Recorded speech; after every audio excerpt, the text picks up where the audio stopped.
Shalom Jemaat GBI Suntermor dan GBI Rajawali Selatan. Selamat datang di ibadah online pada hari ini.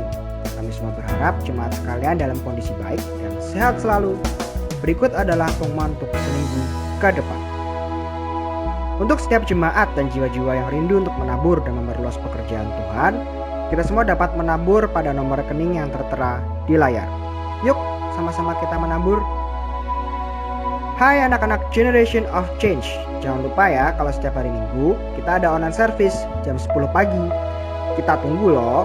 We are GOC. Shalom Bapak Ibu Saudara yang dikasihi Tuhan. Mari kita akan bersama-sama membaca Mazmur 91 untuk membangkitkan iman percaya kita bahwa perlindungan hanya ada di dalam nama Tuhan Yesus Kristus.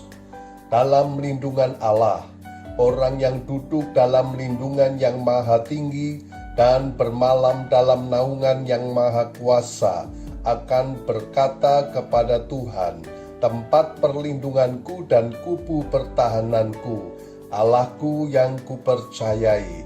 Sungguh, Dialah yang akan melepaskan engkau dari jerat penangkap burung, dari penyakit sampar yang busuk. Dengan kepaknya ia akan menudungi engkau, di bawah sayapnya engkau akan berlindung. Kesetiaannya ialah perisai dan pagar tembok.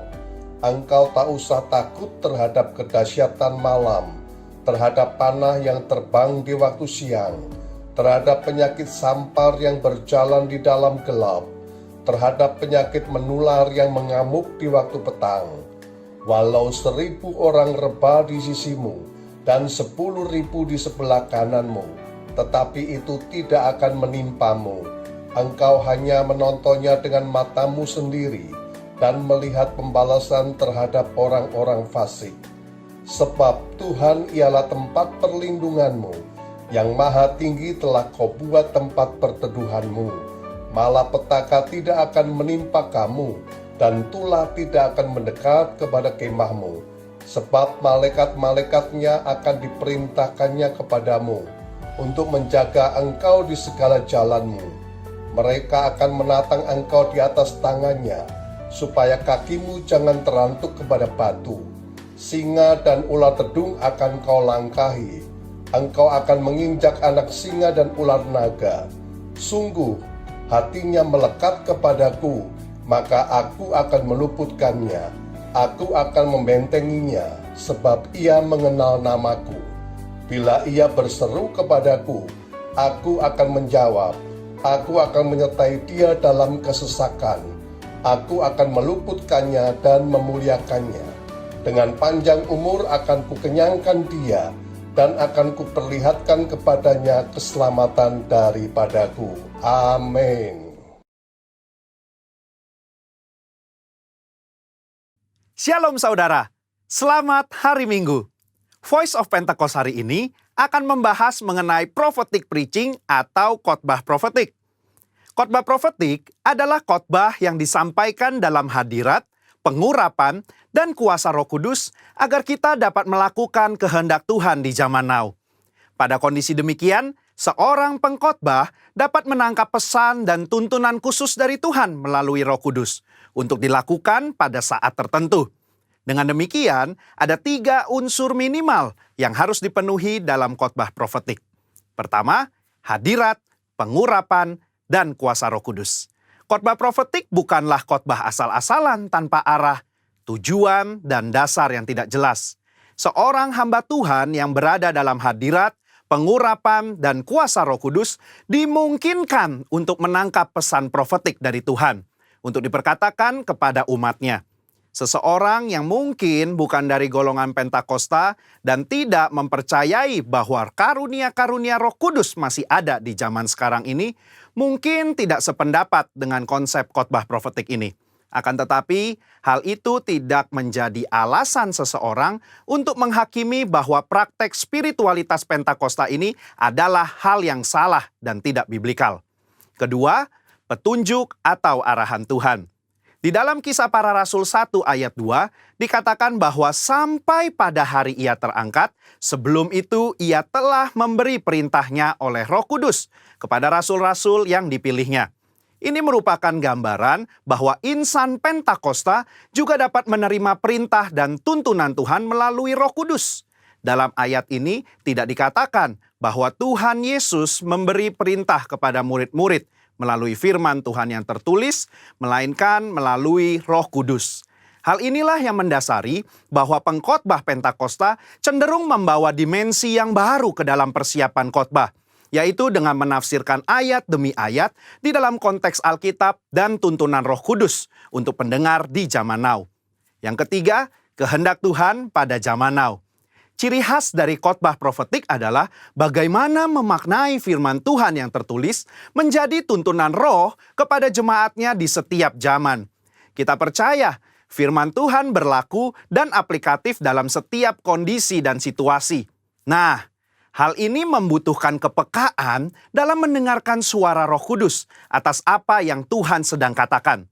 Sebagai contoh, di dalam 2 Samuel 5 ayat 17-25, Daud sedang berperang dengan orang Filistin. Sebelum Daud maju berperang, dia bertanya kepada Tuhan untuk strateginya. Dan Tuhan menjawab, majulah. Maka Daud maju dan memukul kalah di tahap pertama. Lalu beberapa ayat setelahnya, orang Filistin mau melawan lagi. Dan apa kata Tuhan? Sekarang kata Tuhan, bukan majulah, melainkan janganlah maju, tetapi buatlah gerakan lingkaran sampai ke belakang mereka. Inilah yang dikatakan orang Pentakosta ketika kita menekankan khotbah profetik yang mengikuti tuntunan roh. Kalau Daud tidak bertanya dan mendengarkan Tuhan pada serangan yang kedua, bisa jadi dia kalah karena berasumsi strategi Tuhan sama dengan yang pertama. Umat Tuhan di zaman now juga harus peka dan dengar-dengaran dengan suara roh. Apa yang menjadi tuntunannya hari demi hari dan minggu demi minggu. Sehubungan dengan pembahasan ketiga unsur khotbah profetik di atas, maka pesan Tuhan dalam khotbah profetik terkait menengking badai dan masuk dalam persembunyian bukanlah sebuah inkonsistensi maupun khotbah plin-plan yang membuat jemaat bingung, melainkan pesan Tuhan yang progresif terkait dengan apa yang menjadi kehendak Tuhan yang harus disampaikan kepada jemaat untuk dilakukan. Alkitab juga memberikan contoh yang sangat kuat tentang khotbah profetik, di mana para rasul mencari solusi atas sebuah masalah dengan tuntunan Roh Kudus, firman Tuhan, dan komunitas orang percaya saat itu. Di dalam Kisah Para Rasul 15, di sana sedang terjadi masalah di gereja mula-mula, di mana orang non-Yahudi diminta untuk disunat dan mengikuti hukum Musa. Apa yang para pemimpin lakukan di dalam memutuskan hal tersebut? Kisah Para Rasul 15 ayat 15-17, Yakobus mengutip firman Tuhan dari Amos dan dia menafsirkan ayat tersebut menurut konteks pada zaman itu dengan menyederhanakan ratusan hukum Taurat menjadi beberapa hal saja, yaitu tidak boleh makan makanan yang dipersembahkan kepada berhala, jauh dari percabulan dan daging binatang yang mati dicekik, dan dari darah. Ketika mereka mengirim keputusan itu kepada gereja-gereja, itu adalah keputusan Roh Kudus dan keputusan kami. Ini adalah contoh nyata dari khotbah profetik yang menjawab masalah. Yakobus mengutip firman Tuhan dari kitab Amos dan bersama komunitas yang dipenuhi Roh Kudus menafsirkan dan memberikan pesan profetik untuk gereja mula-mula di zaman itu. Hal inilah yang mendasari bagaimana seorang pengkhotbah yang dipenuhi Roh Kudus harus bisa memberikan tuntunan kepada jemaat sesuai dengan kebenaran firman Tuhan pada zaman now. Kesimpulannya, khotbah profetik merupakan khotbah yang dihasilkan dari pengkhotbah yang berada dalam hadirat, pengurapan, dan kuasa Roh Kudus, di mana kondisi tersebut memungkinkan seorang pengkhotbah untuk mendapatkan tuntunan, arahan, dan pesan khusus dari Tuhan melalui Roh Kudus. Sebagai insan Pentakosta, kita juga menerima dan merindukan khotbah-khotbah yang profetik di seluruh komunitas kudus dimanapun kita berada. Pesan profetik ini memungkinkan seseorang untuk menangkap dan melakukan apa yang menjadi kehendak dan tuntunan Tuhan pada zaman di mana ia hidup. Sehingga dengan penuh keyakinan, kita menjalani kehidupan yang berkemenangan bersama Tuhan. Amin. Saudara, untuk penjelasan lebih lengkapnya dari tim teologi kami, jangan lupa buka link yang ada di atas atau scan barcode yang tersedia. Tuhan Yesus memberkati.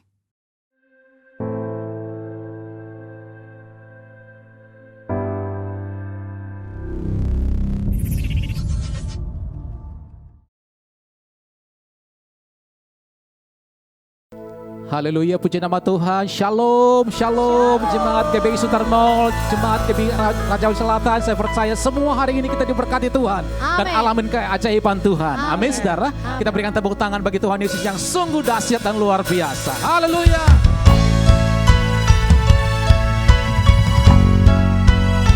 Mari bertepuk tangan sama-sama. Yang lagi rumah-rumah di apartemen. Puji dia.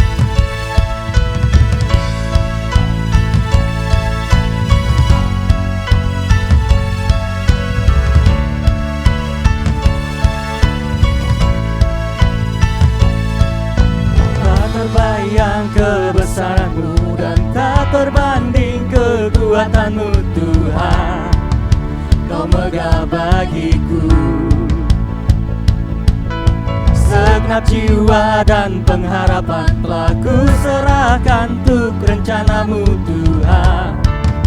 Kau Raja atasku, hanya Kau yang layak, hanya Kau yang layak ditinggikan. Ajaib Kau Tuhan, oh ajaib Kau Tuhan, agung dan perkasa. Kau sumber kemenanganku, layak berkuasa, memerintah selamanya. Katakan Yesus, Yesus Kaulah Raja mulia. Haleluya. Tak terbayang kebesaran-Mu Tuhan, tak terbayang kebesaran-Mu dan tak terbanding kekuatan-Mu Tuhan. Kau megah bagi kami, Kau megah bagiku. Segenap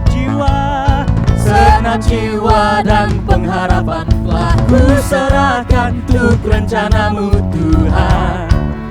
Kau Raja atasku, hanya Kau Yesus, hanya Kau yang layak ditinggikan.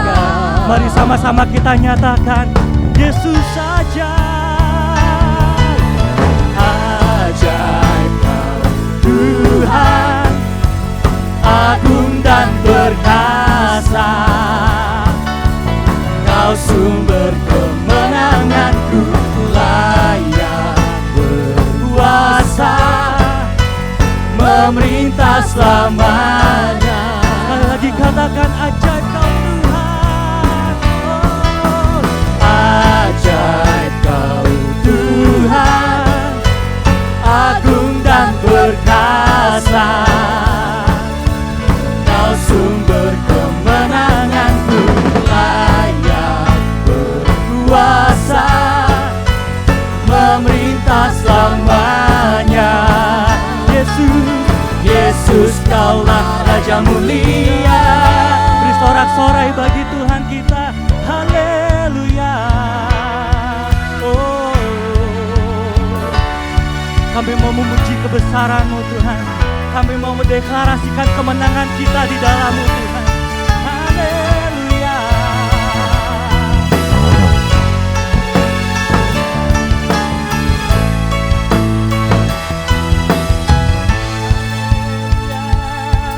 Sama-sama kita mau katakan, ajaib Kau Tuhan. Ajaib Kau Tuhan, agung dan perkasa. Kau sumber kemenangan, Kau layak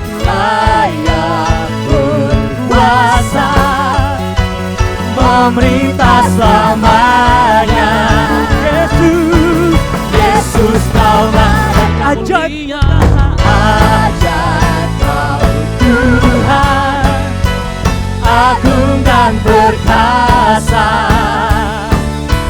Kau sumber kemenanganku, layak berkuasa, memerintah selamanya. Yesus ajaib Kau Tuhan, ajaib Kau Tuhan, agung dan perkasa. Kau sumber kemenanganku, layak berkuasa, memerintah selamanya. Sama-sama katakan, Yesus Kaulah Raja mulia. Hanya Dia Raja mulia. Sama-sama katakan, Raja mulia. Beri tepuk tangan yang terbaik. Haleluya. Haleluya, haleluya, haleluya. Kami sungguh bangga punya Allah seperti Engkau, Tuhan yang selalu ada bagi kami.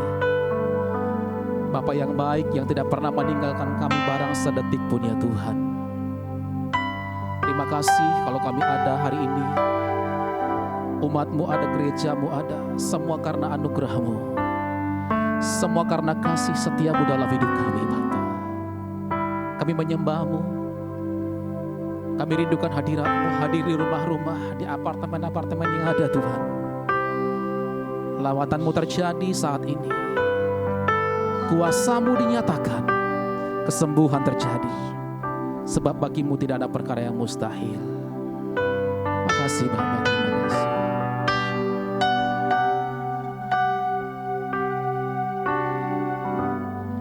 Ku hidup karena anugerah-Mu. Ku hidup karena kasih-Mu. Kaulah sumber kehidupanku.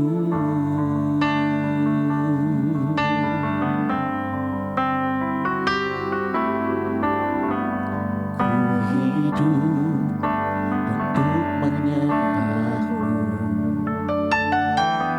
Ku hidup untuk menyenangkan-Mu. Kaulah pusat penyembahanku.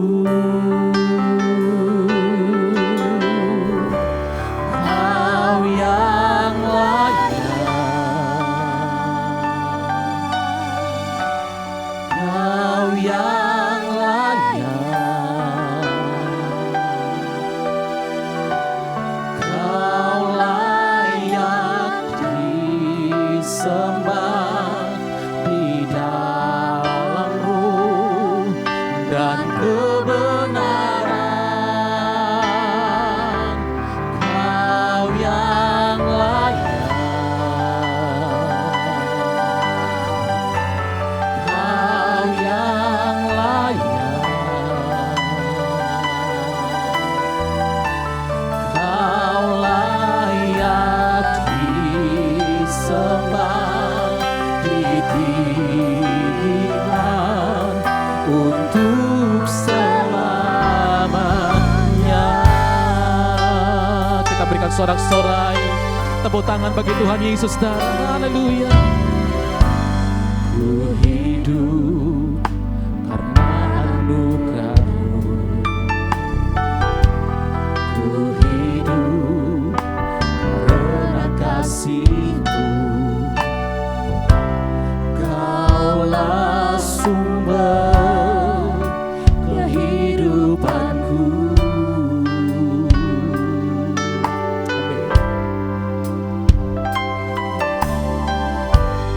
Ku hidup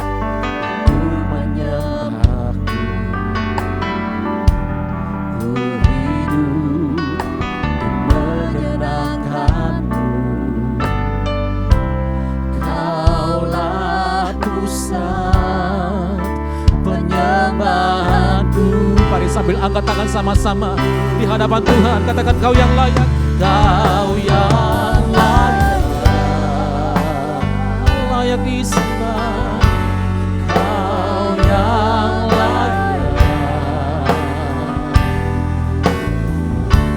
Kau layak disembah di dalam roh dan kebenaran. Kau yang layak Tuhan, yang layak. Oh Yesus, Kau yang layak, Kau yang layak. Oh layak disembah, Kau layak disembah, ditinggikan untuk selamanya. Apapun yang terjadi hari-hari ini, kami tetap memuji dan menyembah-Mu Tuhan. Amin. Kau yang layak, Kau yang layak Tuhan, Kau yang layak, Kau layak disembah, Kau layak disembah di dalam roh dan kebenaran, dan kebenaran. Kau yang layak, Kau yang layak, Kau layak dipuji disembah, disembah, ditinggikan untuk selamanya. Mari biar musik saja kita berdoa bersama-sama Bapak Ibu Saudara yang ada di rumah-rumah dimanapun saat ini berada. Mari berdoa. Tuhan hadir di tempat aku menyembah saat ini. Rasakan hadiratnya, rasakan kuasa Tuhan yang tidak terbatas, saudara. Oh, ada kuasa dalam doa pujian penyembahan. Dia bertahta, Dia hadir. Kesembuhan terjadi, Dia hadir. Kelepasan terjadi, Dia hadir. Kemenangan diberikan. Oh, haleluya,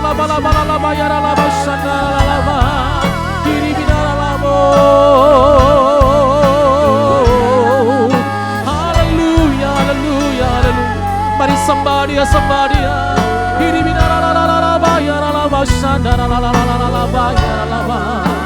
Yesus kami sembah, Yesus kami tinggikan Engkau, Yesus kami muliakan Engkau. Mari angkat kedua tangan sama-sama. Kau yang layak,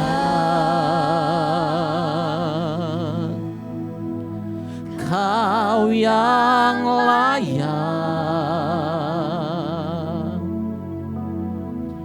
Kau layak disembah di dalam roh dan kebenaran. Kau yang layak,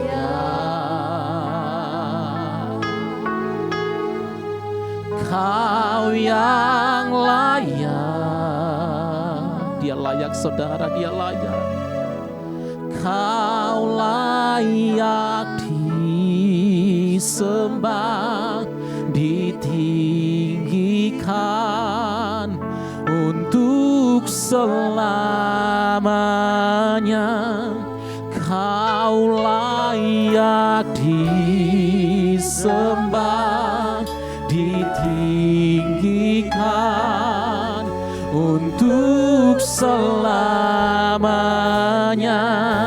Kau layak disembah, ditinggikan untuk selamanya. Sorak-sorai tepuk tangan bagi Dia. Mari angkat penyembahan lebih lagi, saudara.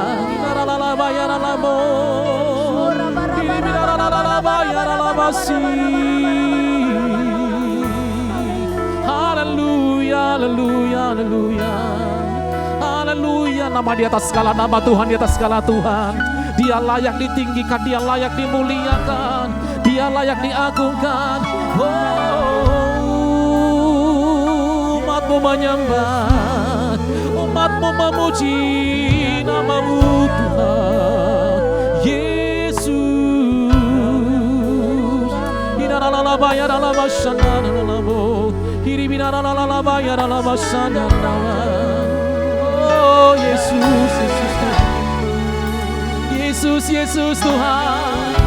Kami rasakan hadirat-Mu, kami rasakan lawatan-Mu Tuhan. Haleluya, layak dipuji, disembah. Oh, layak dipuji, disembah. Kaulah yang bertahta dulu, sekarang, dan selamanya. Raja atas segala raja, nama-Mu besar termulia. Mari umat Tuhan katakan, layak dipuji, disembah. Kaulah yang bertahta dulu, sekarang, dan selamanya. Raja atas segala raja, nama-Mu besar termulia. Sekali lagi sambil angkat kedua tangan sama-sama. Layak dipuji, disembah. Kaulah yang bertahta dulu, sekarang, dan selamanya. Raja atas segala raja, nama-Mu besar termulia. Nama-Mu sungguh besar Tuhan, nama-Mu besar termulia. Sekali lagi, nama-Mu besar termulia.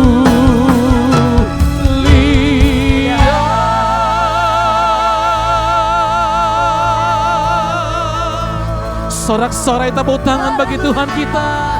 Katakan,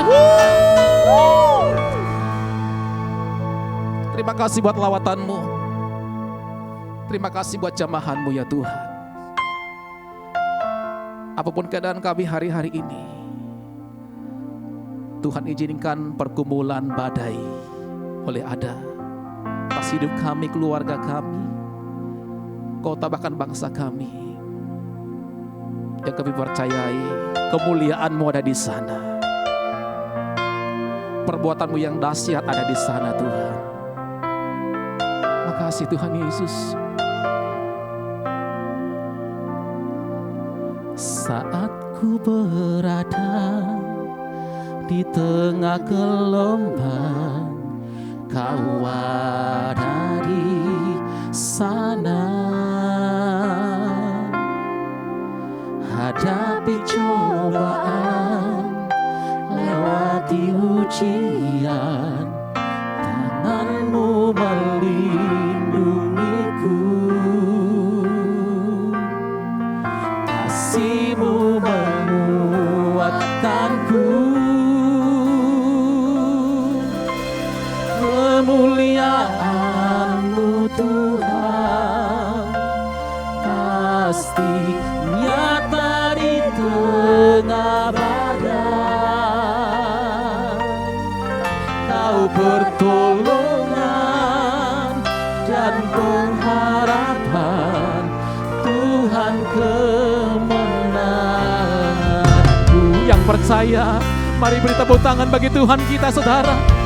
Terima kasih Tuhan Yesus. Saat ku berada di tengah gelombang, Kau ada di sana. Hadapi cobaan, lewati ujian, tangan-Mu melindungiku. Katakan dengan iman, kasih-Mu, kasih-Mu menguatkanku. Keluarga lepas keluarga, mari sama-sama katakan, kemuliaan-Mu Tuhan pasti nyata di tengah badai. Kau pertolongan dan pengharapan, Tuhan kemenangan. Mari biar musik saja menaikkan pujian ini. Ambil 2-3 menit berdoa saudara. Tuhan terima kasih buat pergumulan yang ada. Terima kasih buat persoalan, buat badai oleh Anda Tuhan izinkan dalam hidup kami. Yang kami percaya rencanamu tidak pernah gagal. Rencanamu adalah rancangan masa depan yang penuh dengan harapan bagi kami. Atas keluarga kami Tuhan, atas gereja Tuhan, atas kota ini, bangsa ini Bapa. Kemuliaan-Mu nyata di tengah-tengah goncang. Kemuliaan-Mu nyata di tengah-tengah badai hari-hari ini. Terpujilah nama-Mu ya Tuhan. Oh, ada pertolongan, ada pengharapan ya Tuhan. Ada kemenangan Tuhan berikan bagi kami. Bahkan Tuhan buat kami lebih daripada pemenang. Yang percaya katakan amin saudara. Yang percaya katakan amin. Kita berikan sorak-sorai tepuk tangan bagi Tuhan. Bernyanyi dengan iman. Katakan kemuliaan-Mu Tuhan pasti nyata di tengah badai. Kau pertolongan dan pengharapan, Tuhan kemenanganku. Kau pertolongan kami, Kau pertolongan dan pengharapan, Tuhan kemenanganku. Tuhan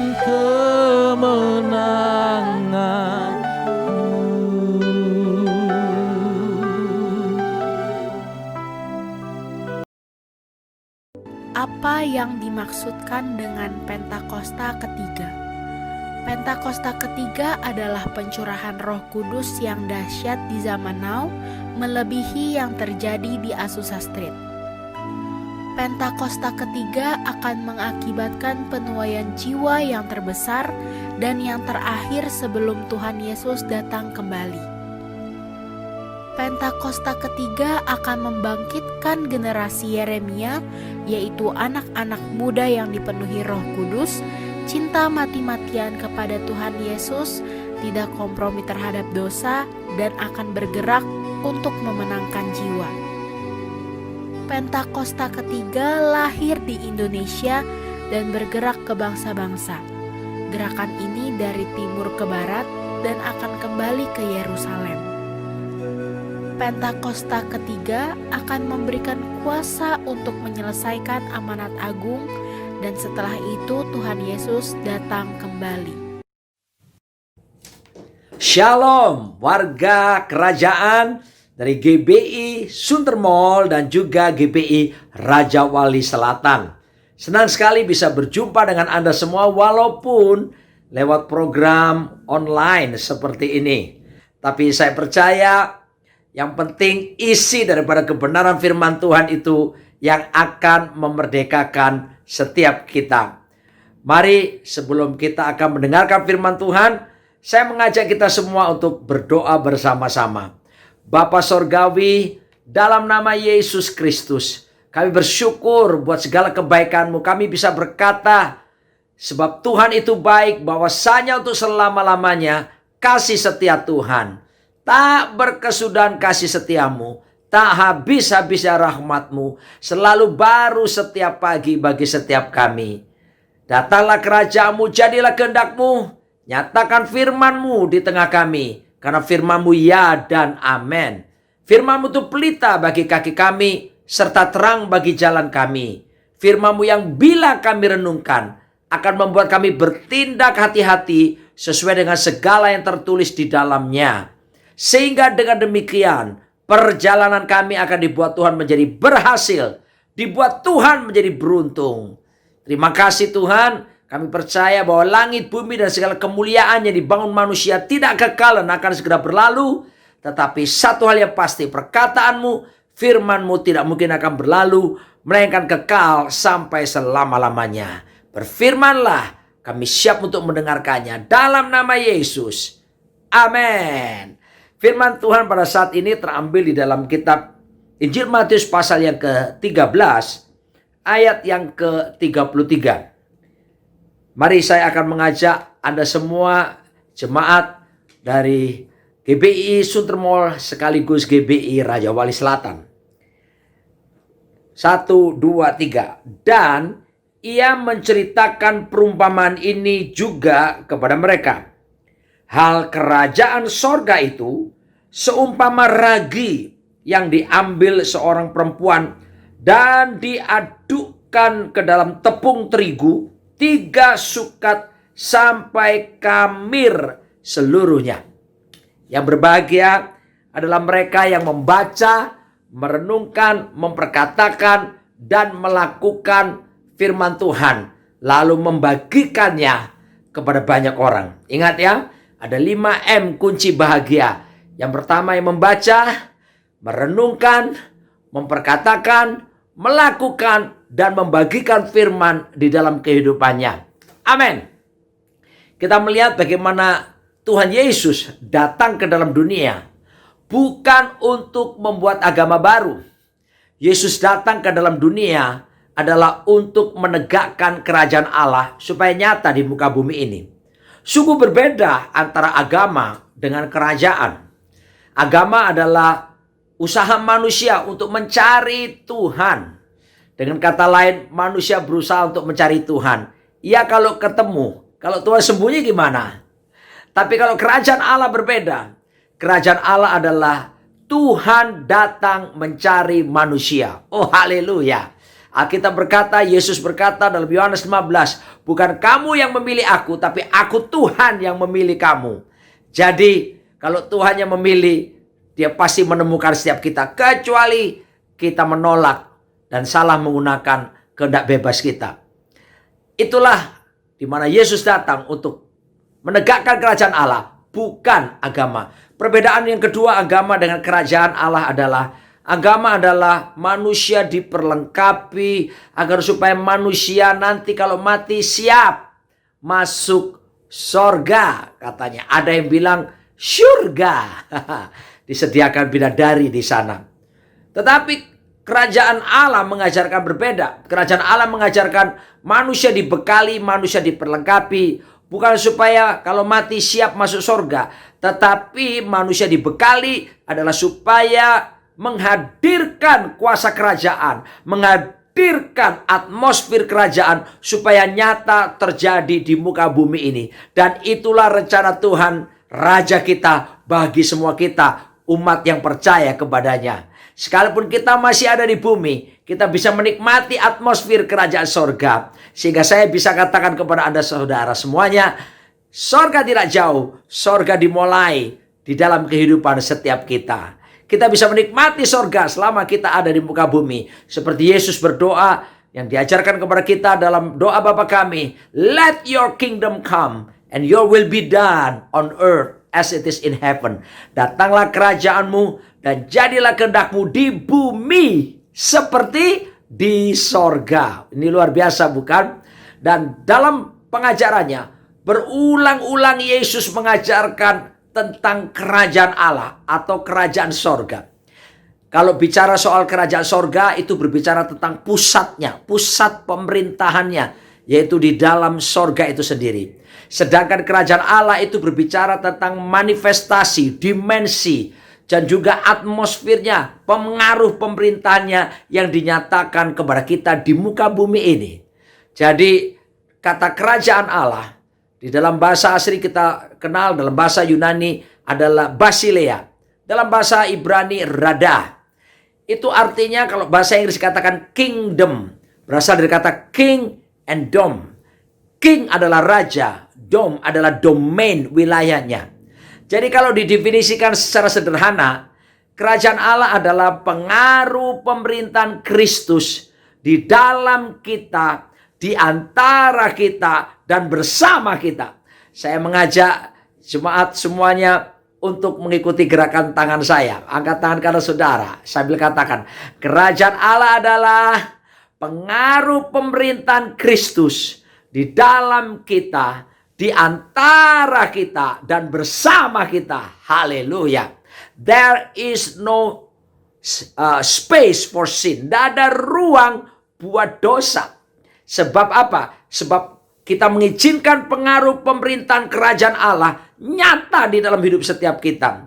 Saya percaya kalau kita mengerti prinsip pemerintahan kerajaan Allah, kita tidak akan hidup di dua alam. Hanya hewan amfibi yang bisa hidup di air maupun di darat. Ya, kita punya atmosfer sendiri. Atmosfer kita adalah atmosfer kerajaan sorga yang dinyatakan di muka bumi. Oleh sebab itu, izinkan Yesus yang adalah raja di atas segala raja itu memerintah dan berdaulat dalam hidup setiap kita. Dan Yesus mengatakan, apabila kita hidup dalam kuasa daripada kerajaan Allah, bermentalitas kerajaan Allah, itu mempunyai pengaruh yang luar biasa. Kita ada di muka bumi ini bukan untuk sekedar jadi penduduk yang memenuhi bumi, tetapi Tuhan harapkan kita punya pengaruh yang luar biasa yang sedang dibutuhkan oleh dunia yang hari-hari ini sedang dalam keadaan sengsara dan tertekan berat. Bagaimana kita mengalami pandemi corona ini, ya sudah 1 tahun terjadi dan manusia begitu dalam keadaan yang semakin terpuruk. Saya baru terbang dari Amerika Serikat melewati Narita, Tokyo. Dan bandara Narita, Tokyo itu sepi luar biasa. Bandara Los Angeles di mana saya mendarat sepi, tidak ada antrian imigrasi. Bahkan setelah saya bertemu dengan petugas imigrasi dan kemudian biasanya dijaga ada petugas custom, sama sekali tidak ada yang memeriksa barang-barang yang kami bawa. Sepi semuanya. Anda lihat betapa rapuhnya kita manusia. Ya, virus COVID-19 itu begitu kecil tidak kelihatan mata. Dan tapi dia bisa membunuh, merusak organ-organ tubuh manusia. Padahal kecil sekali. Dan dia mati hanya karena kena sabun kalau kita cuci tangan. Dan dia bisa mati karena hal-hal yang seperti itu. Dan manusia di seluruh dunia tidak berdaya menghadapinya. Tapi di tengah keadaan yang dunia sedang dalam keadaan yang tidak baik seperti ini, Tuhan tetap menginginkan kita anak-anaknya. Kita menyatakan pengaruh supaya kita jadi berkat bagi banyak orang. Dan kita menjadi jawaban bagi dunia ini. Karena Kristus Sang Raja memerintah penuh dalam pengaruh kerajaannya dalam kehidupan setiap kita. Dikatakan oleh Tuhan Yesus, hal kerajaan sorga itu seperti ragi, ya, yang ditaruh di dalam adonan dan membuat adonan itu khamir seluruhnya dan mengembang. Wow, luar biasa. Betapa ragi walaupun kecil, tapi pengaruhnya yang luar biasa.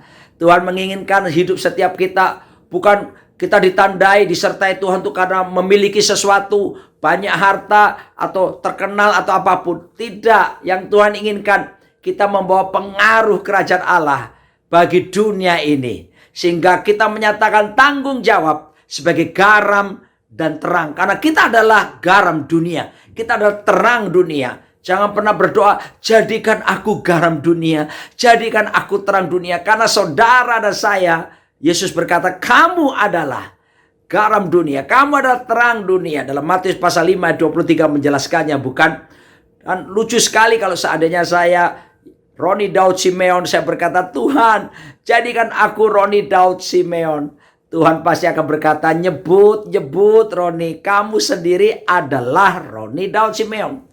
Dan Yesus berkata, kita umatnya adalah garam dunia ini. Terang bagi dunia ini. Sebab itu kita harus melihat keadaan kita sebagaimana Tuhan melihat keadaan kita. Mari nyatakan tanggung jawab sebagai garam dan terang. Saya akan tunjukkan beberapa karakteristik daripada ragi. Yang pertama, ragi tersebut dia tidak akan pernah bisa berfungsi dengan baik dan maksimal kalau ragi tetap ada di dalam kotaknya, bungkusnya. Sekali lagi, ragi tidak akan berfungsi dengan baik kalau cuma ada di dalam kotaknya atau bungkusnya. Bungkus boleh mewah, bungkus boleh keren, tapi tidak akan membawa pengaruh apa-apa. Dengar, warga kerajaan, setiap kita anak-anaknya, Tuhan inginkan kita keluar dari kotak-kotak pembungkus hidup kita ini. Ya, salah satunya kotak-kotak yang kita bangun itu apa? Gedung-gedung gereja. Kita tidak anti yang namanya gedung gereja ya. Tetapi di masa pandemi seperti ini kita lihat bagaimana pelayanan online jauh lebih efektif. Saya mau katakan saudara kita, artinya apa? Ragi yang adalah gambaran kita anak-anak Tuhan harus berani keluar, meninggalkan zona nyaman dan mulai masuk kepada marketplace, mulai menyatakan pengaruh kepada 7 gunung itu. Ya, tidak di dalam kotak kita sendiri. Banyak saya temukan orang Kristen cuma kumpulannya sama orang Kristen sendiri. Dia tidak pernah bersaksi beritakan Injil keluar. Oh, ini saatnya menegakkan Matius 28 ayat 19-20, yaitu amanat agung Tuhan Yesus Kristus. Sekalipun di masa pandemi ini, kita tetap jaga protokol kesehatan, pakai masker, mencuci tangan, jaga jarak, itu tetap.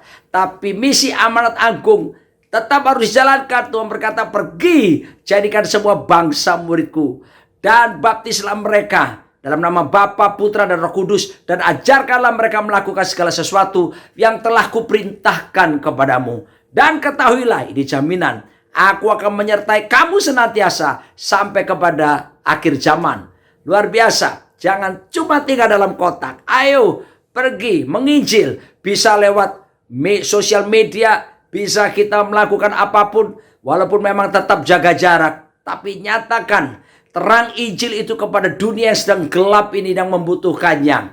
Dan mari kita mengerti bahwa the center of our worship is not a building. Pusat penyembahan itu bukan di sebuah gedung. Ya, bersyukur Tuhan berikan gedung gereja, tapi itu bukan pusat daripada penyembahan. Karena tubuh kita inilah bait Allah. Roh Kudus diam di dalam diri kita. Jadi sebetulnya the center of our worship, ya, itu di sini pusat penyembahan. Jadi wherever you go must be the worship center. Kemanapun kita pergi seharusnya menjadi pusat penyembahan, karena Roh Kudus ada di dalam setiap kita. Ayo, saatnya kita menyatakan pengaruh keluar, dan kita tidak tinggal di dalam kotak, tapi kita bergerak menjadi berkat bagi banyak orang. Menolong orang miskin, menolong orang dalam kesusahannya. Seperti Lukas 4 ayat 18-19, Yesus berkata, Roh Tuhan Allah ada padaku. Untuk apa? Wow, ini dia. Kita diurapi bukan cuma sekedar kerenyang-kerenyang ya. Saya masih banyak temukan orang-orang Kristen pingin didoakan doa pengurapan supaya mengalami sensasi getaran listrik. Sebetulnya kalau mau mengalami sensasi kerenyang-kerenyang, pergi aja ke colokan listrik. Pegang kabel yang bocor, tapi jangan 220 volt ya. Saudaraku dikasih Tuhan, pasti akan kerenyang-kerenyang bukan? Tapi urapan diberikan dengan tujuan. Sekali lagi, pengurapan diberikan oleh Yesus punya tujuan. Pertama, Tuhan katakan untuk memberitakan kabar baik kepada orang-orang miskin. To preach a good news to the poor. Jadi ada tugas yang harus kita kerjakan. Sampaikan kabar baik. Banyak orang miskin di luar sana. Bukan cuma miskin jasmani, tapi miskin rohani juga. Begitu banyak orang yang perlu ditolong. Tapi juga urapan diberikan supaya kita apa? Supaya kita membebaskan yang terbelenggu. Ya, memberitakan dan melakukan pelepasan kepada mereka yang ada di dalam penjara. Dan juga memberitahukan bahwa tahun rahmat Tuhan sudah dekat, sudah datang atas setiap kita. Oleh sebab itu, jangan kita terpaku dalam kotak kita sendiri. Ragi itu akan berfungsi kalau kotaknya dibuka dan mulai ditempatkan di dalam adonan. Itu ciri yang pertama. Yang kedua, karakteristik daripada ragi adalah ragi itu ya looks weak, kelihatan lemah, ya kecil sekali. Tapi mari saya beritahu, begitu ditempatkan di adonan yang besar sekalipun, dia lalu menyatakan fungsinya dan mempengaruhi seluruh adonan. Luar biasa. Jangan kita merasa minder atau sedih hati kalau kita diremehkan oleh orang-orang di luar sana. Mungkin kita kelompok kecil, bahkan disebut minoritas. Nggak apa-apa. Minoritas kalau bersama Yesus, kita akan jadi mayoritas. Alkitab berkata roh yang di dalam kita lebih besar dari semua roh yang ada di dunia ini. Bahkan iman kita mengalahkan dunia ini. Luar biasa bukan? Jadi daripada kita cuma menyesali melihat diri kita sendiri, kekurangan diri kita sendiri. No, mari kita lihat bahwa oleh anugerah Tuhan kita telah ditebus, disucikan, dikuduskan, dibenarkan bahkan oleh Tuhan. Sebab itu mari kita mulai melihat ke arah keluar sana. Bukan inward looking, tapi kita mau melihat keluar di sana. Karena ada roh Allah di dalam diri kita. Ada hikmat Tuhan, ada firman Tuhan. Dan saya percaya urapan diberikan kepada kita dengan tugas. Ya, jadi jangan kecil hati. Silakan orang ngomong apapun tentang kita. Tetapi kita bisa berkata seperti nyanyian anak-anak sekolah minggu. Kalau iblis berseru, maju saja. Katanya jangan maju, maju saja. Percaya dia beri menang. Oleh darah Tuhanku, mahkota tersedia. Maju saja. Haleluya. Ya, bersama Tuhan kita akan lakukan perkara-perkara yang besar. Sebab tidak ada yang mustahil bagi Tuhan. Dan tidak ada yang mustahil bagi kita anaknya, orang-orang yang percaya kepada Tuhan. Saya percaya hari-hari ini adalah hari-hari menggairahkan sekalipun pandemi corona. Kita harus sanggup merubah pandemi corona menjadi akademi corona. Dari pandemi kepada akademi. Kenapa akademi? Karena akademi berbicara tentang proses pembelajaran. Justru kita mengalami work from home. Banyak di rumah sekalipun. Ini kesempatan banyak belajar. Banyak baca Alkitab. Banyak merenungkan perkataan firman. Mulai kita membuka YouTube ataupun sosial media yang berisi tentang pengetahuan kebenaran yang bisa memerdekakan setiap kita. Sehingga kita bertumbuh dalam segala hal ke arah Kristus. Ini sebetulnya peluang yang luar biasa untuk kita menjadi semakin menyerupai Kristus. Didewasakan, dibentuk lewat proses pembentukan akademi ini. Dan saya percaya kalau Kristus menjadi raja kita, maka kita bisa lulus keluar dari akademi ini. Dan siap-siap dari pandemi ke akademi. Setelah akademi kita masuk kepada yang disebut Corona Revival. Akan ada kebangunan rohani besar yang terjadi. Siapakah pelaku-pelakunya? Andalah orangnya. Sebab di tahun-tahun ini yang disebut dengan All Saints Movement. Gerakan semua orang kudus. Ya, jadi bukan cuma pendeta-pendeta saja dipakai Tuhan. Mereka yang biasa di mimbar-mimbar, Anda semuanya. Saya akan memberikan bukti berdasarkan sejarah pergerakan. Ya, di mana Tuhan memulihkan 5 jawatan di 50 tahun yang terakhir ini. Agar supaya seperti Efesus 4 ayat ke-11. Tuhan yang memberikan 5 jawatan, yaitu rasul-rasul, nabi-nabi, yaitu penginjil-penginjil, gembala-gembala, dan juga pengajar-pengajar. Untuk apa? Memperlengkapi orang-orang kudus, yaitu saudara semuanya. Saudaraku, tahun 50-an, bangkit pemulihan pelayanan penginjilan di seluruh dunia. Penginjil-penginjil hebat T.L. Osborne, Billy Graham, yang melayani sampai ke lapangan-lapangan, stadion-stadion. Wow, penuaian jiwa-jiwa pada waktu itu terjadi luar biasa. Lalu kemudian tahun 60-an Tuhan bangkitkan dan pulihkan jawatan gembala. Di mana gembala-gembala bangkit untuk menampung tuaian yang telah dilakukan oleh para penginjil tadi. Ya, dan saudaraku dikasih Tuhan, muncul gereja-gereja luar biasa pada waktu itu. Gembala-gembala yang diurapi.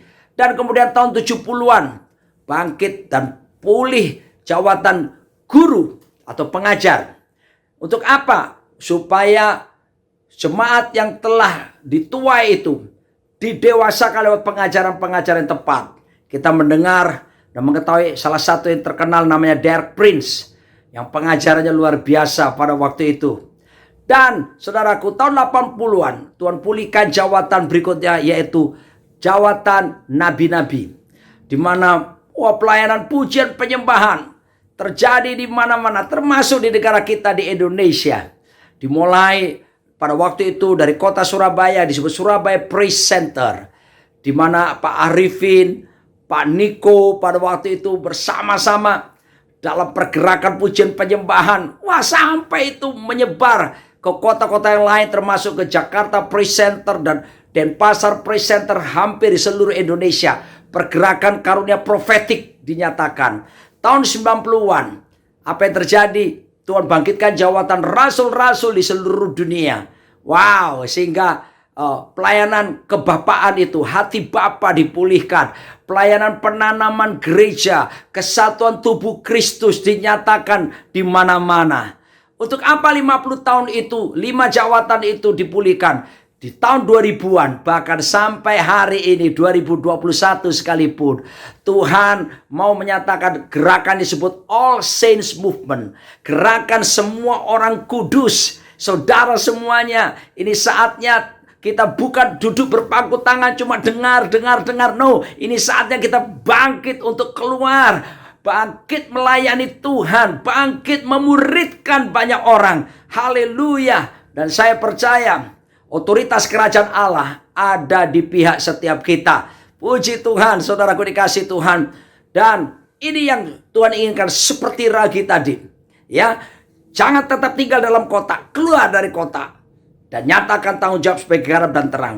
Tapi juga kelihatan lemah. Nggak apa-apa. Kita akan memasuki gerakan semua orang kudus. Ya, masuk di 7 pilar yang Tuhan sediakan. Yaitu mulai dari pilar yang A, art and entertainment. Ya, dunia seni, dunia hiburan masuk di sana. B, bisnis. Wow, dunia usaha, ekonomi. C, yaitu church and mission. Dunia gereja dan bahkan misi juga. Lalu D adalah development of the poor. Pengembangan orang miskin. Bagaimana pelayanan kepada masyarakat yang marginal harus ditegakkan di sana. E adalah education. Pendidikan pula kita masuk ke sana. Lalu F-nya adalah family, keluarga-keluarga dipulihkan. Dan G-nya adalah government, pemerintahan, dunia perpolitikan. Wow, di 7 gunung ini saatnya anak-anak Tuhan seperti Ragi yang mulai menguasai dan mempengaruhi semuanya di situ. Ciri yang ketiga daripada Ragi tersebut adalah, lihat baik-baik, Ragi tidak pernah terintimidasi dengan besarnya adonan. Adonan boleh gede, Ragi kecil, kelihatan lemah. Tapi Ragi tidak pernah ketakutan ketika dia ditempatkan ke dalam adonan. Karena Ragi tahu bahwa dia ada untuk mempengaruhi. Saya memberitahu pada saudara, Yesus mengajarkan kita anak-anaknya. Kita ada di dunia ini adalah untuk mempengaruhi dunia dengan pengaruh kerajaan Allah.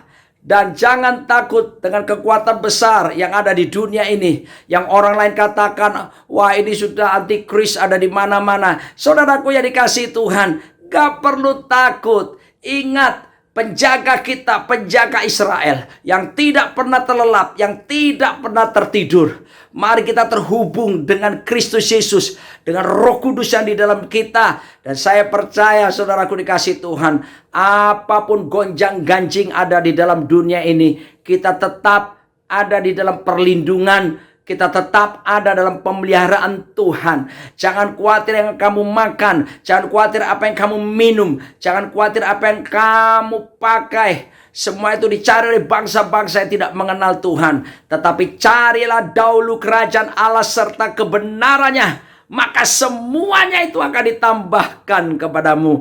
Ya, jangan khawatir saudaraku ya. Di masa 2021 ini saya sering mengajak kepada orang-orang percaya, bila memandang tahun di depan kita, saya sering berkata begini pada waktu awal tahun kemarin, 2021 saya ajak jemaat berkata seperti ini, 2021 kenapa saya tertawa? Saya mengajak mereka tertawa karena kita tahu Eben Haeser sampai di sini Tuhan menyertai kita, dan terus 2021, 2022, 23, 24, 25 dan seterusnya penyertaan Tuhan disebut penyertaanmu sempurna, rancanganmu penuh damai, aman dan sejahtera walau di tengah badai. Jadi jangan takut, penyertaannya selalu menyertai. Dia berkata, Immanuel. Kata Immanuel itu adalah God be with us, Tuhan beserta kita. Tapi yang kedua, God dwell in us, Tuhan tinggal di dalam kita. Dan yang ketiga, God for us, Tuhan di pihak kita. If God be for us, who can be against us? Kalau Tuhan di pihak kita, siapakah lawan kita? Luar biasa bukan? Haleluya. Jadi jangan terintimidasi dengan besarnya adonan. Ada banyak tantangan memang, gak apa-apa. Orang percaya itu hidup disiapkan oleh Tuhan karena ada Roh Kudus untuk kita bisa melewati lembah kekelaman sekalipun. Maret tahun 2020 saya terpapar COVID-19, 16 hari di rumah sakit ditambah 14 hari isolasi mandiri. Betul-betul saya mengalami pengalaman Mazmur 23. Though I walk through the valley of the shadow of death. Sekalipun aku berjalan dalam lembah-lembah bayang-bayang maut, bayang-bayang kematian. Panas pada saya 39,1. Demam saudaraku. Lalu kemudian batuk gak berhenti-berhenti. Hilang rasa di lidah. Lalu saya diare-diare, tidak bisa tidur. Bayangkan di rumah sakit tidak bisa tidur. Sampai dokter kasih obat tidur pun tetap tidak bisa tidur. Sebuah pengalaman yang tidak mengenakkan dan mengerikan. Paru-paru di CT scan sudah putih semua dan saya harus dibantu dengan oksigen saudaraku. Dan saya merasa itu tinggal selangkah kepada kematian dan kekekalan tentunya. Tetapi kemurahan Tuhan, here I am. Saya diizinkan hidup sampai hari ini, pasti ada tujuan. Pilu-pilu Yesus menyembuhkan saya, memulihkan sempurna, saudaraku dikasihi Tuhan. Dan saya tahu kalau saya diizinkan hidup sampai hari ini, sembuh dari COVID-19, ada maksud Tuhan. Dan semua saudara yang bisa menyaksikan siaran ini, kalau saudara diizinkan hidup sampai hari ini, berarti pekerjaan kita belum selesai. Ada tanggung jawab yang harus kita tuntaskan. Kita harus menghasilkan buah. Dan buah yang kita hasilkan itu tinggal tetap. Jangan cuma puas sekedar jadi orang Kristen. Tapi mari kita berbuah. Mari talenta, karunia, bakat, potensi dikembangkan semaksimal mungkin. Gak usah takut terintimidasi dengan keadaan dunia. Itulah keistimewaan daripada ragi itu sendiri. Saudaraku, kalau ingin tahu tempat penyimpanan harta karun terbesar di dunia di mana? Bukan tambang-tambang emas, bukan tambang batu bara, nikel sekalipun. Tapi tempat penyimpanan harta karun terbesar di dunia ada di mana? Di kuburan-kuburan. Kenapa? Sebab banyak orang mati sebelum mewujudkan semua talenta, bakat, potensinya. Banyak lukisan hebat yang mahal seharusnya terbit, tapi keburu orangnya mati. Banyak lagu-lagu hebat seharusnya bisa didengar, tapi keburu orangnya mati. Sebab itu, masih kita masih hidup, mari berkarya nyata. Lebih lagi, kembangkan karuniamu, kembangkan talenta, bakat kita. Dan biarlah kita disebut berbuah bagi Tuhan tanpa takut dengan keadaan dunia ini. Dan tidak pernah mengizinkan intimidasi. Karena intimidasi itu pekerjaan roh jahat. Yesus Kristus datang memberikan hidup, supaya hidup kita beroleh segala kelimpahannya. Haleluya. Dan berikutnya karakteristik daripada ragi adalah ini yang luar biasa. Ragi tersebut akan mempengaruhi seluruh adonan secara sempurna. Apabila apa? Apabila dipanaskan, mengalami tekanan. Puji Tuhan. Jangan takut tekanan. Jangan takut pergumulan, tantangan apapun. Sebab kepada kita dikaruniakan bukan cuma untuk percaya kepada Yesus. Kepada kita dikaruniakan juga untuk menderita bagi Yesus. Karena kita hidup benar, takut Tuhan, tidak kompromi dengan dunia ini, tidak mengikuti jalan dunia ini. Kita mau sangkal diri, pikul salib setiap hari, hidup dalam integritas. Memasuki tahun the year of integrity, hidup dalam kesucian, ketulusan, kebenaran. Itu indah sekali. Justru hidup seperti itu, sorga kita rasakan, kuasa Allah akan semakin dinyatakan dalam hidup setiap kita. Dan walaupun tekanan banyak, tidak apa-apa. Justru ragi itu ketika dipanaskan, dia mempengaruhi seluruh adonan dan bahkan adonannya jadi mengembang. Menimbulkan bau harum, menimbulkan rasa yang nikmat untuk dinikmati. Oleh sebab itu, saudaraku, mari lihat tantangan yang ada, tekanan yang ada. Itu justru membuat kita semakin dimurnikan, membuat kita semakin dibawa memiliki karakter yang menyerupai Tuhan Yesus Kristus. Emas semakin lama dibakar, karatnya semakin tinggi. Oleh sebab itu, bersyukur untuk sebuah tekanan, bersyukur untuk sebuah tantangan. Jangan khawatir, Tuhan tidak pernah meninggalkan kita sendirian. Dia tetap bersama dengan kita. Dia mengerti apa yang kita alami. Dan mari kita optimis dengan iman memandang masa depan kita. Masa depan kita gilang gemilang bersama dengan Tuhan Yesus Kristus. Jangan gentar, jangan takut dengan berita-berita atau apapun yang menyusahkan kita. Mari kita pikirkan perkara di atas, di mana Kristus duduk sebelah kanan Bapa. Semua yang benar, semua yang manis, semua yang suci, semua yang adil, semua yang murni, semua yang disebut kebajikan, semua yang disebut patut dipuji. Saudaraku, pikirkan semuanya itu. Maka damai sejahtera Allah yang melampaui segala akal akan memelihara hati dan pikiran kita di dalam Kristus Yesus Tuhan. Saya berdoa supaya seluruh warga kerajaan GBI Sunter Mall dan GBI Raja Wali Selatan, Anda menangkap maksud Tuhan seperti ini. Memasuki tahun baru ini dan berjalan dalam kesucian, ketulusan hati, berjalan dalam kebenaran, berjalan menyatakan fungsi seperti ragi yang mempengaruhi seluruh adonan. Bersama Yesus, kita semua akan melakukan perkara yang besar dan yang mustahil bagi Tuhan, dan tidak ada yang mustahil bagi kita yang percaya kepadanya. Amin. Mari kita berdoa bersama-sama. Datanglah kerajaan-Mu, jadilah kehendak-Mu Tuhan atas seluruh jemaat-Mu. Aku berdoa semua orang di sini, mereka mengerti oleh pemahaman yang diberikan oleh Roh Kudus, bahwa kami seperti ragi yang harus mengkambirkan seluruh adonan.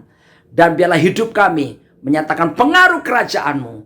Kami mohon anugerah, God's ability, kemampuan Tuhan, memberi kami kemampuan untuk menyatakan pengaruh kerajaan bagi dunia ini, dimanapun kami ditempatkan oleh Tuhan, dalam marketplace kami masing-masing. Terima kasih Tuhan, dan biarlah kami menyatakan dan menghadirkan kerajaan-Mu di muka bumi ini, oleh karena kuasa-Mu nyata dalam hidup setiap kami. Berkat-Mu atas setiap suami istri, anak-anak, keluarga-keluarga mengalami sorga nyata. Dan berkat-Mu atas seluruh pekerjaan umat-Mu, pelayanan umat-Mu. Tuhan berjalan di depan mereka, meratakan gunung-gunung, menimbun lembah, dan bahkan Tuhan menolong mereka untuk membukakan pintu-pintu yang besar sekalipun. Terpujilah nama-Mu Tuhan, buat firman kebenaran-Mu termeterai di hati setiap kami. Dalam nama di atas segala nama, Raja di atas segala raja, Tuhan kami Yesus Kristus. Amin.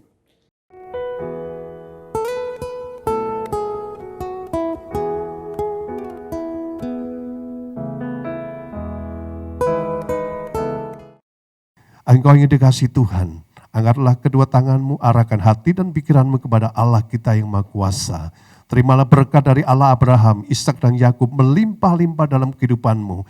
Berkat damai sejahtera, sukacita Tuhan anugerahkan. Berkat kesehatan Tuhan limpahkan. Bahkan Tuhan memberkati dalam perlindungan yang sempurna dalam segala aspek kehidupanmu. Di dalam nama Tuhan Yesus Kristus, setiap kita yang percaya dan diberkati bersama-sama katakan, amin.